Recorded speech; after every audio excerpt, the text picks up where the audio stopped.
La parole est à Monsieur Hervé Berville. Monsieur le Président, j'associe à ma question mes collègues députés bretons de la majorité, notamment Botorel, Kerlogot, Le Gac, Melchior, Joncourt et le président Ferrand. Les éleveurs de porcs, particulièrement en Bretagne, se trouvent dans une situation intenable. À la flambée des charges et des prix de l'alimentation qui a augmenté de 30% en un an, s'ajoute une baisse du prix payé aux producteurs et un engorgement du marché européen. Une majorité des exploitations perd désormais chaque mois des milliers d'euros et près d'un éleveur sur 3 pourrait mettre la clé sous la porte d'ici un an. Mais cette crise, mes chers collègues, elle vient de loin et elle porte aussi le nom de ceux qui tentent d'organiser l'échec des Egalim. Elle porte le nom de ceux qui préféreraient le retour à la loi LME de 2008 sous Sarkozy, qui, je le rappelle, a dérégulé le secteur de l'alimentation et qui a fait des agriculteurs la variable d'ajustement de la guerre des prix. La conjugaison de tous ces éléments place les éleveurs dans une situation financière insoutenable, ce qui risque d'entraîner d'ailleurs la faillite de toute la filière. Derrière ce constat, il y a des femmes et des hommes qui se lèvent tôt, qui ont le goût du travail bien fait, qui nous nourrissent. Il y a des éleveurs à quelques mois de la retraite qui voient leurs rêves de transmission remis en cause. Il y a des jeunes qui voient leurs projets d'installation paralysés. Monsieur le ministre, vous êtes venu récemment en Ambien dans les Côtes d'Armor visiter un élevage et vous construisez depuis une semaine des solutions à la crise avec l'ensemble de la profession, avec les syndicats, et je voulais notamment ici saluer la FDSEA, les jeunes agriculteurs et la Chambre, pour ne laisser aucun éleveur dans l'impasse.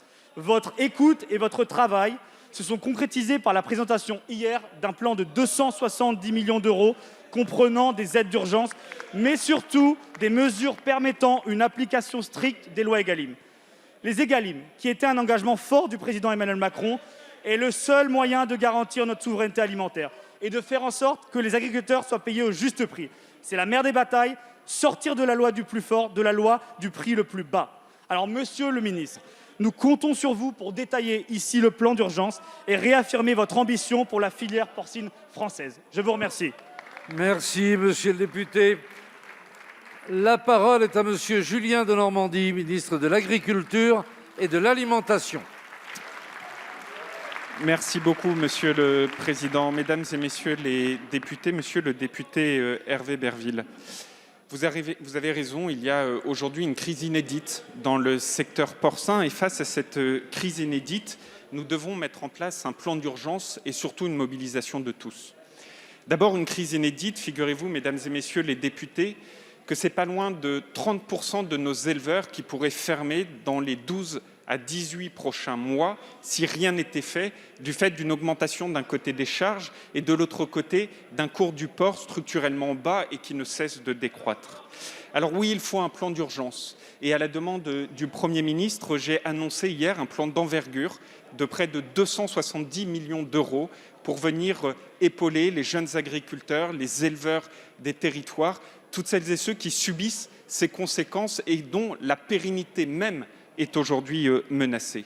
Mais il faut, au-delà de ce plan d'urgence, une mobilisation de tous, un appel à la responsabilité, que chacun assume ses responsabilités.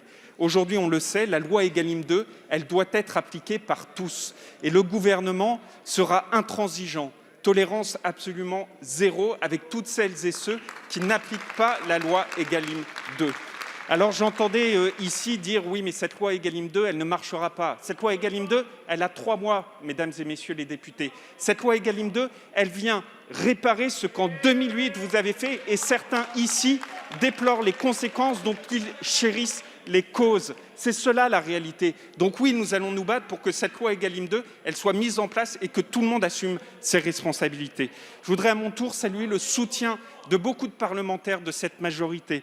Vous, monsieur le député, mais aussi les députés Botorel, Carlogo, Le Gac, Graziella et Joncourt, qui tous se sont mobilisés pour faire face à cette crise du porc. Il en va de la souveraineté de nos élevages, de nos territoires et de notre souveraineté agroalimentaire. Merci, nous ne lâcherons rien. Ministre.